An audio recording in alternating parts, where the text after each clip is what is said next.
hello to June's sofa chat. I think there's some good ones for you this week. I'm embarrassed to ask this rude question. I had to dive in now and again with my dumper truck, and that we just had to carry on. Did you think that the house had broke you?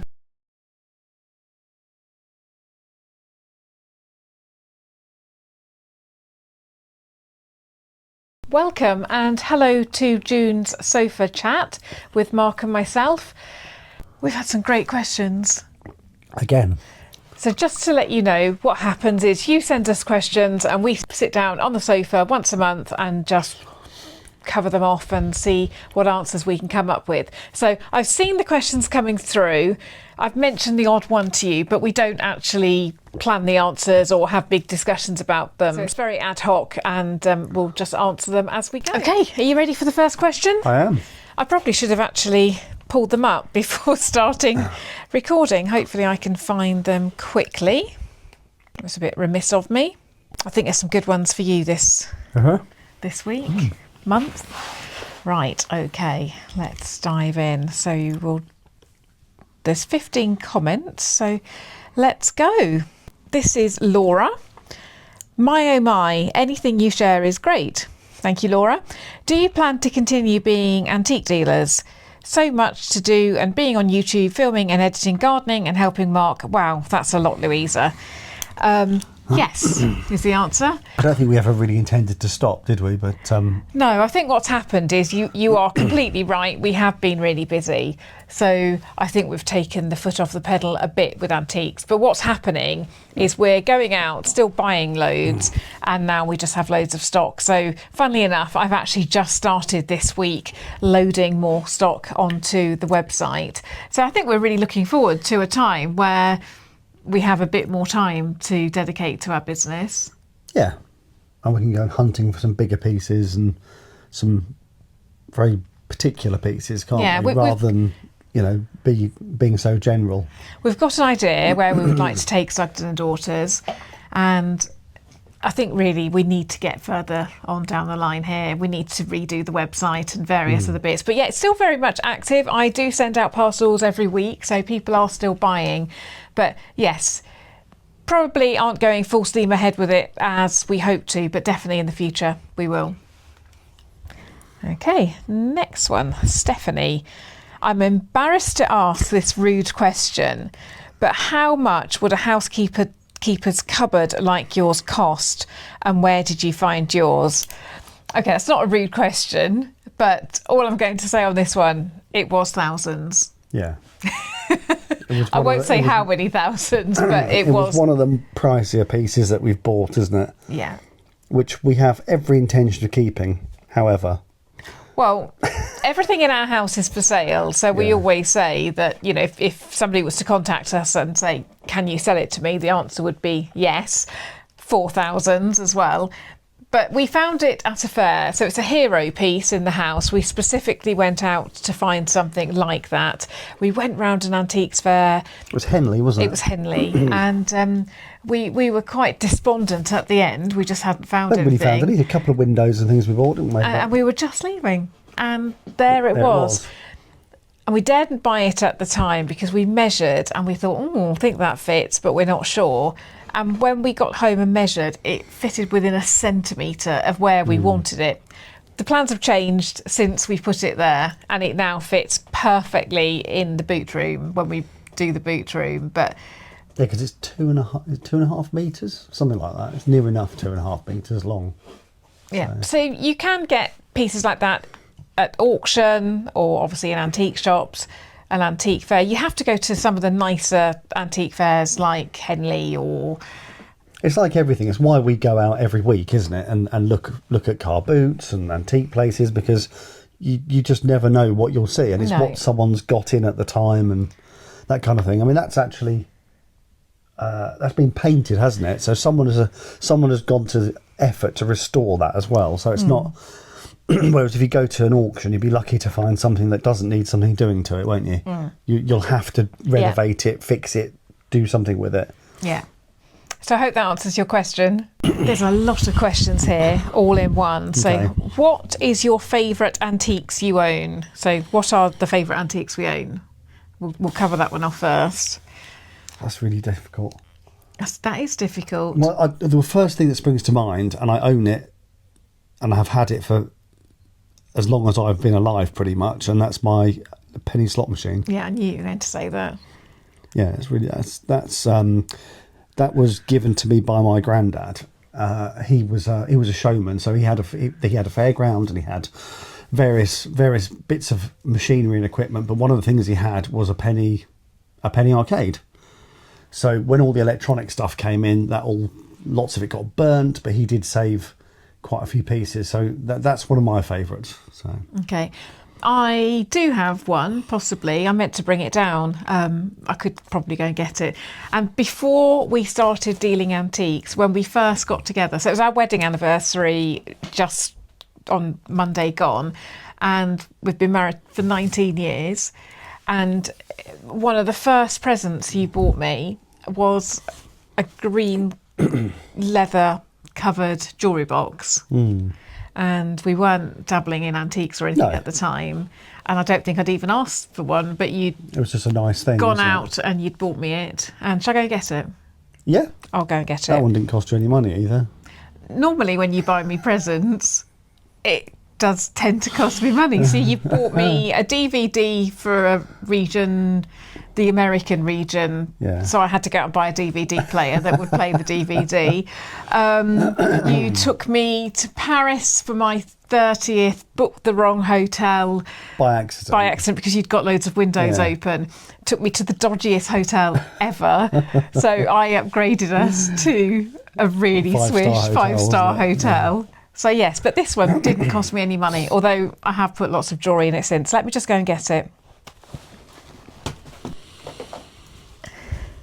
So here it is. Can you remember when you bought it for me? Was it a Christmas present? I think it might have been a birthday present. I can't remember. So it's this lovely old leather-covered jewellery box. Tatty, elegantly knackered, which is perfect. It's got a lovely velvet inside and layers. So that's really nice. I do like that. Yeah, it's lovely. But whilst I was popping upstairs to get this, we were just having a conversation and saying, actually, when you dabble in antiques, you actually tend to sell everything. Everything, we always say everything is for sale. And there's nothing really that we wouldn't sell. We wouldn't sell your penny slot machine. No. I wouldn't sell that jewellery box. But really, if somebody said... Most things are up for grabs for the right money. Yeah. So if somebody says, I really like that.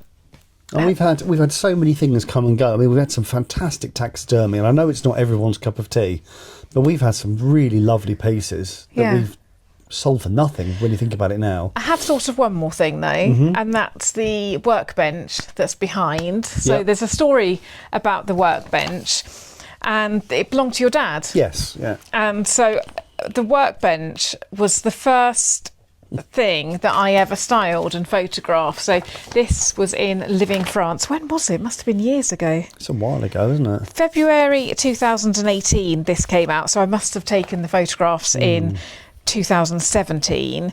And so I styled Mark's dad's home, which he doesn't own anymore, unfortunately, and I just fell in love with the workbench. Really loved it, and always said, if you ever get rid of it, I'll have it. And then he came back from France, brought it back, and I said to him, I really want your workbench. If you ever get rid of it. But then he said that he'd sold it to just another antique dealer, to which I was really grumpy about. But he didn't, did he? But he didn't. It didn't happen. And then we were like, right, we're having it. So that's that. It will live in the other room eventually. And I think that's one of the few things that I wouldn't. You wouldn't sell, no, because sell. Actually there used to see loads of those around, and you don't see many of them around anymore. Not nice ones. And the fact that that's got the sentimental value about that's the first time I actually styled and photographed and appeared in a magazine. The one other thing that we've had and we don't have anymore is we bought a mahogany shop fitting unit, didn't we? Yes. Yeah. Which was, I forget the make, but it was the creme de la creme of makers anyway. Yeah. It was a lovely mahogany topped, quite ornate, wasn't it? It had a glass display case at the front and it had usable cupboards underneath, and we were going to use it as a small island, weren't we? Yeah. And then when COVID hit, we didn't know what we were going to do, did we? When the first lockdown, We had to sell everything. So we Through sold COVID, anything that we had that wasn't during nailed down. COVID, our house just went. We emptied all our house. We Yeah, we sold did. pretty much everything. We sold that really quickly, didn't we? We did sell it for quite a lot of money, Yeah. but it was. Yes, Yeah, we did. we won't see another one of those again. I'd forgotten about that. Definitely during lockdown, our house just like emptied of things, which is the great thing about when you dabble with antiques. If you ever really do need some money, you can sell it. sell things. The other thing that I do like, and actually we will be remaking, but I do love the table that I designed, you made it, the kitchen table. Oh, with the big legs. Yeah. And I love the top on that, even though we are going to change the top. I love the top on that because I was born and grew up in Northamptonshire, and the top is made from floorboards that were taken out of a Northamptonshire farmhouse. Yeah, we reclaimed loads of them. Didn't So we? that Yeah. again, so that's got a bit of a sentimental thing, but that will be going. But anyway, I hope that answers your question. It's quite difficult to say One what the specific favourite thing is, Yeah. but there's a couple of things there. Do you ever go to French antique markets or know of anywhere in the UK that sells gorgeous French or European antiques, as I love these and quite rustic and primitive wooden finds and antiques? The answer is yes. You actually used to go over to France every month Yeah. whilst we were doing the antiques full time, and we're desperate to go back to France. It'd be nice to go back, wouldn't it? It's my favourite place to go antique hunting. It's a bit harder to do now, though, isn't it, since Brexit? So Well, it is, but I mean, it's still my favourite place, whether it's harder. There's just more paperwork and everything. But yes, we do go to French markets. We haven't been for a couple of years, which makes me quite sad, but we have been working on the house. But I do keep saying to you, we need to go. we need to go. And there are various dealers around. I think if you look at the fairs, antique fairs, such as the Dorset Bracont or the Country Bracont, you get lots of people there that sell those sort of French things. And also when I went down to Kempton Market recently, although it is a bit like a massive car boot flea market, there were people there selling French antiques, so they're still around. We just had to take a bit of a break there to pick Rowan up, but back we are now, back at it. So where is the cottage? Any history of your location? How big is your little town? And do you need to go to a bigger town for groceries? I know you said it's rural. Okay, so we're in Norfolk, just below North Norfolk. Just outside of Fakenham in a small Just village. outside of Fakenham. Yeah. Yes. We're really lucky actually. So yes, we are rural, but we are less than 10 minutes away from our nearest service town, and it's really great because there's a couple of supermarkets, and actually everything we need we can get On a there. day-to-day level, you can get it all. And can't because you? it is reasonably rural, there's actually shops that you don't get in bigger cities. So unfortunately, the light bulb shop has now closed down. But there's a traditional hardware store. There's a traditional hardware store. There was a light bulb shop. There's a butcher's. There's a greengrocer's. So actually, we're okay. Chemists. Yeah. So yeah, I mean, you've got everything that you need, really. yeah. When I say we're rural, it just means that our nearest train station is sort of about 45 minutes yeah. away, 40 minutes away. We're bang central, aren't we? So There's 40 in King's we Lynn. obviously don't have banks anymore because they're all closing in these sort of locations. So we have to travel if we want anything bigger, like theatres but I mean, we have an amazing little cinema as well, don't we? We have a fantastic little cinema in Fakenham, yeah. So really fortunately, we do travel. Well, Norwich is 40 minutes away, isn't it? Yeah, I'm just trying to think. If we want to, our nearest Waitrose is about 20-25 minutes away. But we've got an Aldi and a Lidl and Tesco's. Yeah. So yeah, we're fine. Did that cover everything on that one? History of location. Oh, the history of the location. I think we chatted about this last time. We need to uncover all the history. We're so busy doing the house up that we haven't really... No, the actual house itself, but the village is yonks old, isn't it?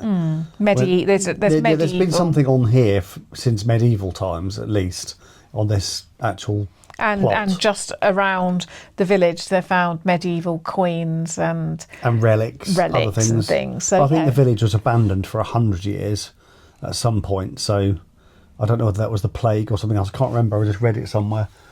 So at some point we will do a lot more on the history of the house and the location and everything else. We'll do a thing for that, because someone else did ask. Yeah, that's what I'm saying. At some point we'll actually do it. But right, what's the next one? Looking back over these 8 years, what have been the most satisfying and fulfilling yet challenging aspects of this restoration? And what would you have told yourselves to run away or jump in and purchase this home, knowing how much would be involved? Oh, that's really good.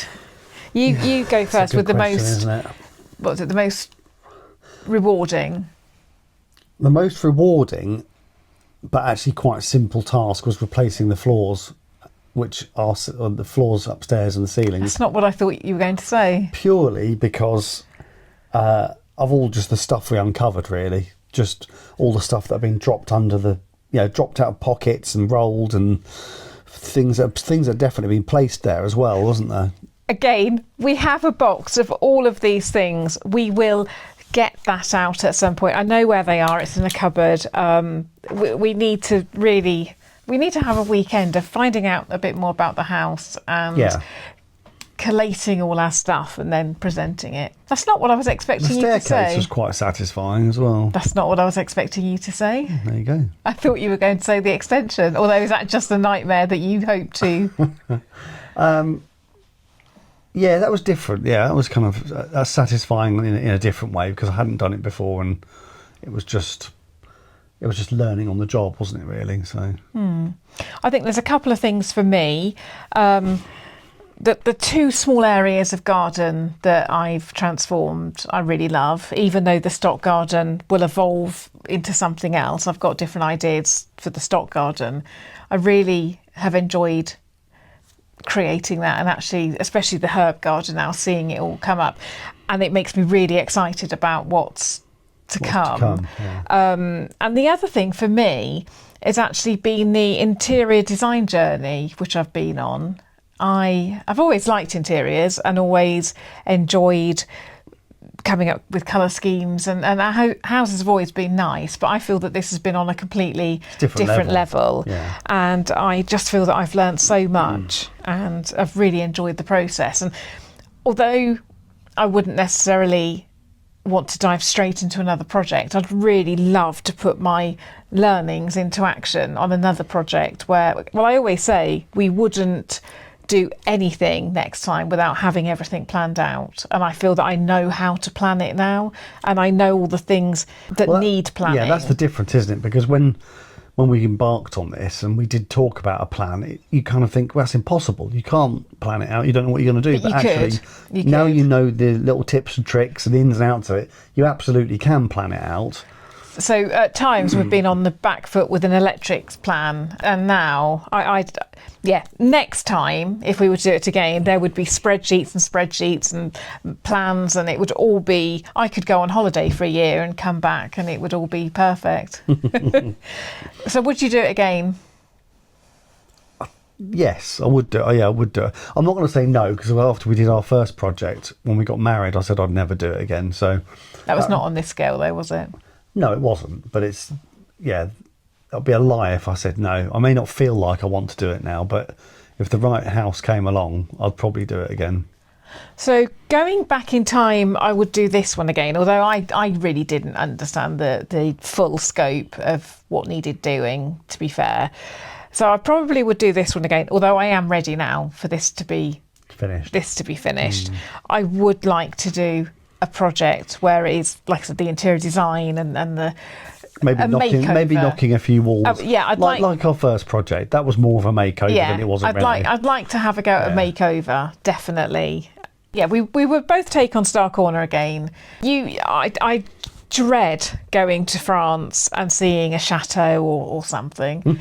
I feel that we did want a chateau at one point, and I now feel that's not for me. Do that. It's just too big. But I know that we're always looking at houses in France, and it does worry me that one day you're going to persuade me to do it. No, I'm not. You won't persuade me to take on a renovation in France. That's good. That's good. Right. Okay. Moving on. My question is mainly for Mark, as he does the building works. I had to dive in now and again with my dumper truck, but yes, you do most of it. Has he learnt all of his skills on the job, as he seems to be good at the work he has been doing, as opposed to any training? Yes. Most of it has been learnt on the job. I did do a plastering course. Before we moved here, probably, well, it's got to be at least 10 years ago now, I would think. So although I wouldn't undertake plastering for anybody, I'm quite happy with the results that I can get. It's not perfect, but it will do. When you say you did a plastering course, it was a couple of days, wasn't it? It was a week. It was a week's course. And actually, at the end of the week, we'd done all sorts of stuff, and it was really very good. But I haven't used it since then. And actually, since I've been doing a bit again, I'm starting to remember some of the things that I should and shouldn't be doing. So I'm hoping it's going to be better than I think it's going to be. So we'll see. We've done a bit of DIY, haven't we? Yeah. With a bit of woodwork and a little bit of gardening and grounds work and stuff like that. But we haven't really... No, I haven't really had any training, really. My dad's pretty good, isn't he? And your dad's handy. My dad, yeah. Yeah, both our parents have both renovated houses, so we've seen it done. Well, you research on YouTube, Google. Yeah. You talk to lots of people. Because of the job I do meet lots of people. I mean, I've got a customer who actually told me not to pay someone to do my roof when I explained to him what it was, and he sat down with me and he drew some diagrams and said, "Look, this is what you need to do."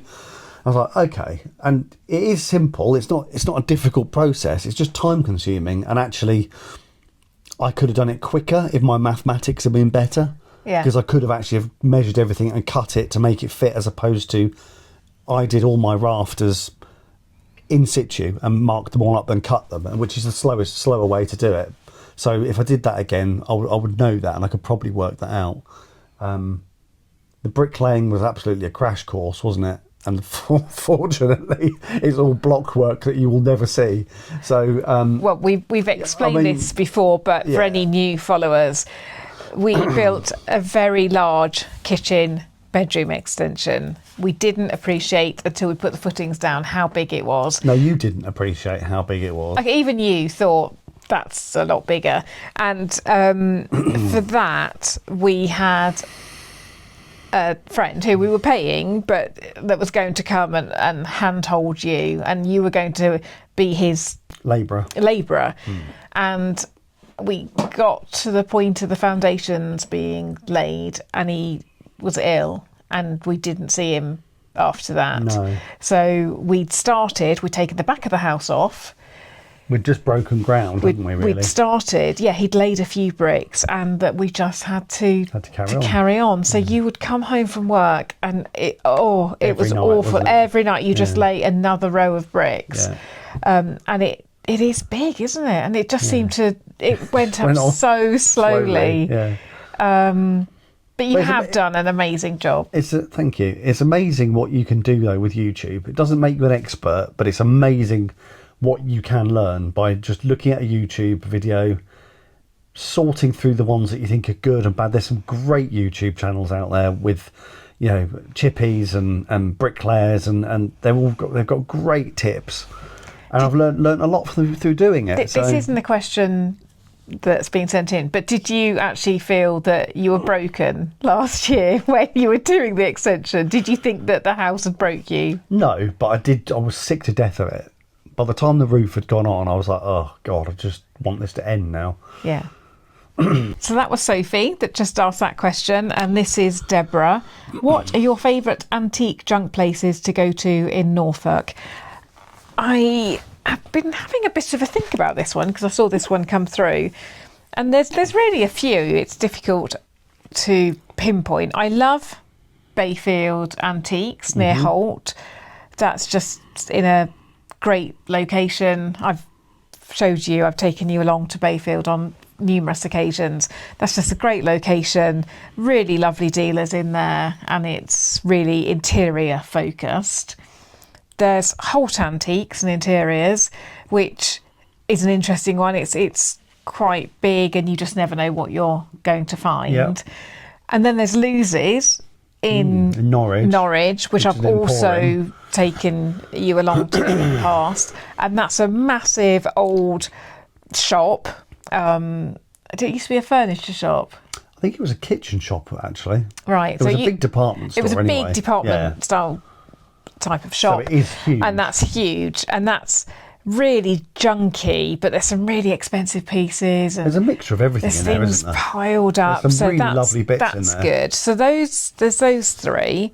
Then obviously there's Fakenham Market on a Thursday, which is good fun. Get some nice bits there. There's the reclamation yard outside of Fakenham. The reclamation yard, which we haven't been to for a while, but we have bought some stuff from there. Do like it there. Some really in nice fact, bits there. We must go back. Yeah. We do need to go back, so we'll take you back to that one.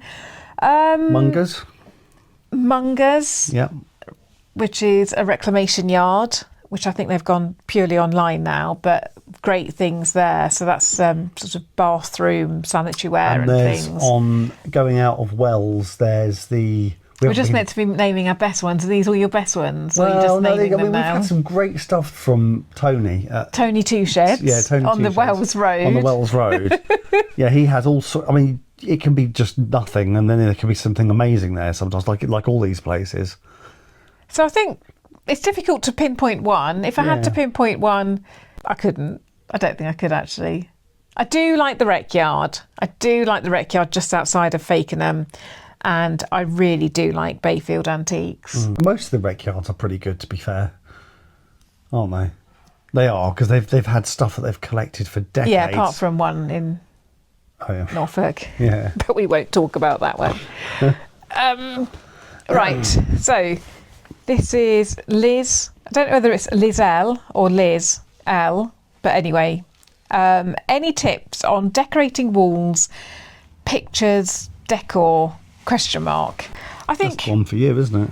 I think for me it's texture. So I do like my textured walls, whether it's a wood wall, a brick wall.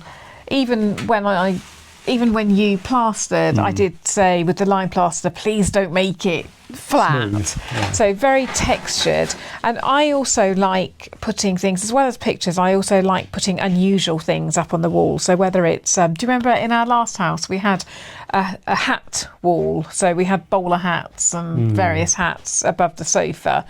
And it's things like, you saw this the other day when we were antique hunting. So eventually these might be wall mounted, and I've got other bits like that. I've got some cigar moulds that I'm also planning to wall mount as well. So it's putting unusual things, textured things on top of a textured wall. And as for paintings, you're more into art. No, not more into art. You like a nice painting. I do like a nice painting, yeah. So I think if it was up to me, I'd just have more objects on the wall, but you like your paintings and things. And really, my recommendation for that is just buy what you like. So we've got a friend who wanted a gallery wall, and she was really sort of like, I don't know what to buy, and really almost panicked by it, wasn't she?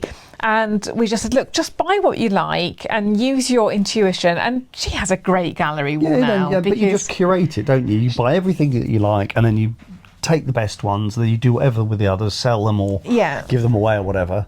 Actually, I like you've got your tip that you got through Rita Koenig, which about the light switch, which I think is brilliant. So yes, this is good actually. So I watched an interior design course with Rita Koenig in lockdown, and she said don't put your light switch high up. Basically, put your light switch lower so that you can actually get a picture above your light switch. So in our house, the light switches are at about this sort of height, are they? Yeah. So about that height when I'm standing, obviously. And that means that you can actually put a useful picture piece of wall then, above it. Yeah. So that's a really good tip. Okay, Louisa, my question would be, do you have a total budget plan for renovation, or just go with with at the moment small projects works. Okay, so we had a massive budget. We had a huge budget renovation. It wasn't huge, but it was a lot of money. It was enough. It was enough. So when we first moved here, we had the budget to do the key things, the roof, electrics and things that were dangerous and that we needed to get sorted. Yeah. And then we saved up, and then we had a big budget for the rest. So we had a plan, and we knew what needed doing and how much it was going to cost and how much materials cost and everything else. But then we have hit the cost of living crisis, and we went through a time, we're just used to the high prices now, but we went through a time where you go and get a quote for something, so for example some wood, and they'd say we can only hold that price for 5 days or something, and then if you didn't get it within that time, when you went back, it hadn't just doubled, it had quadrupled. I mean, I've got a real life example. We saw some floor tiles for the kitchen, absolutely loved them. I think they came in at about £50 a square metre. Yeah. By the time, we're talking days, less than a week, by the time I went to actually place an order, they'd gone up to 75 a square metre. And then they're 90 now, aren't they? They're 95, £100 a square metre, something like that. So that's completely out of our budget. Unfortunately, we just have experienced these spiralling costs, which have been completely out of our control. So our budget has gone. The roof cost us 3 times what it should have done, although there's a caveat to that because I did upgrade some of the materials, but it's cost us at least double on the extension. On the extension, at least double. Yeah, so we had knocked down the back of the house, lost the person that was helping Mark.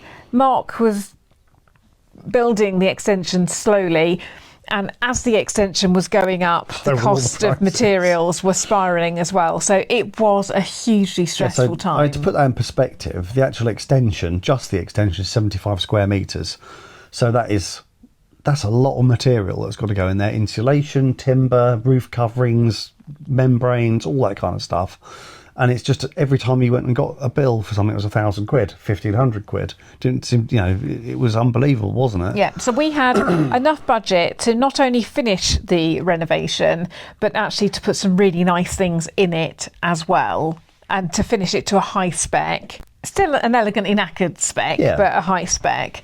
And we will finish it to a high spec, but it's just going to take longer because the budget went many months ago, and now we are just having to do each job, kind of save up the money, go and get the stuff, and then just do it, which is a bit annoying, isn't it? But we are where we are. So so we didn't go into this project blind. We knew what we were getting into with regards to costs, but sometimes things just happen that are out of your control. If we'd bought it 8 years ago and said this is how much money we've got, well, we would have been miles off.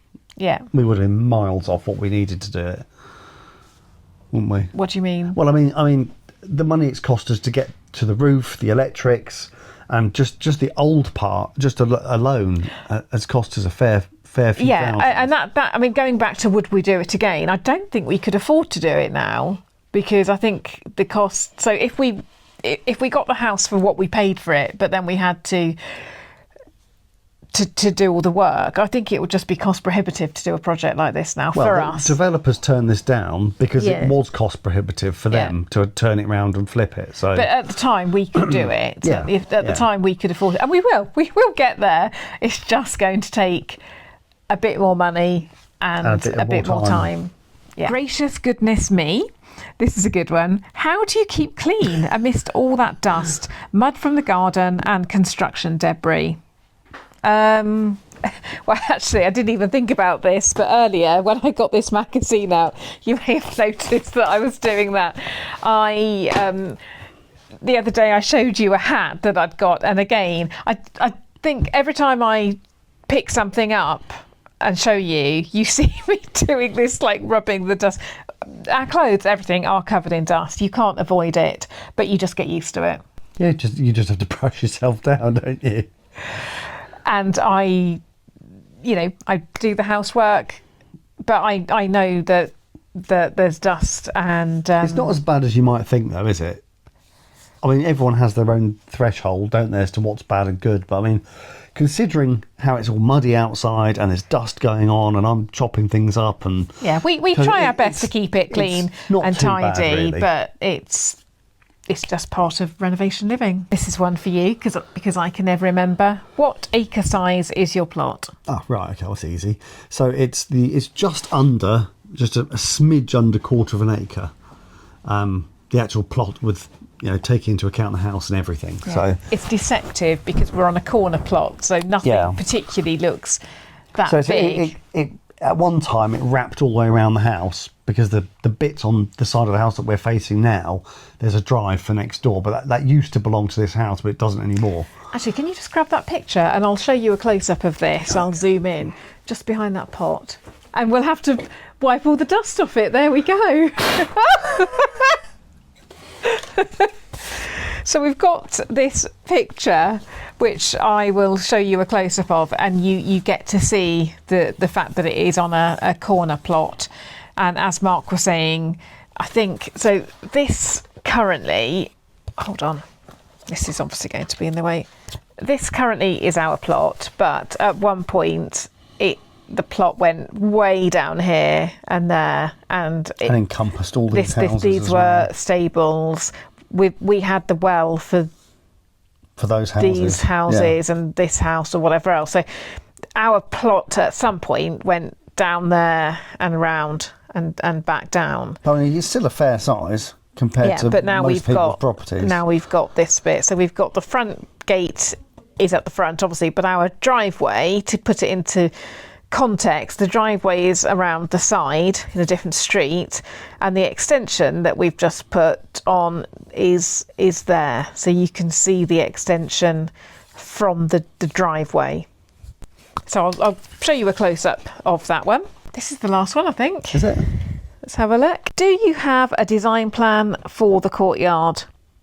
That's Sandy. Well, Yes, I do. It's going to be tiered because it has to be, because the extension is down here and the ground level is up there, so it will be tiered and it will have a sort of circular design, with beds. So we're going to use flower beds. With flower beds. So we're going to use metal edging to create the flower beds, and gravel paths and steps. And so there'll be lots of nice, more herbs. Like a mini amphitheatre. That's a good way of looking at it, yeah. A mini amphitheatre. And I'm hoping that in one of the corners I will have a bit of a sort of palm area, so palms. I haven't got the inspiration for the mini amphitheatre from Cornwall, but we honeymooned in Cornwall, and we go down there every few years, and I would really like to put some of the planting in that you get down in Cornwall, so ferns, daffodils, palms, hellebores, palms and things like that. So I'm thinking that it might be, because we have got a similar microclimate to Cornwall. I think Cornwall may be a bit hotter, especially at the moment, but anywhere's hotter than this. So it's going to be a mini amphitheatre with inspiration taking from Cornwall. Okay, I think that is it. Let me just check. There's some really good questions today. Yeah, there are. Yes, that is it. So Excellent. I hope we answered all your questions successfully. As always, let us know if you've got some questions that you'd like us to answer in July. Thank you for watching, and we'll catch up again with you next time. Bye for now. Think that was okay? That was all right.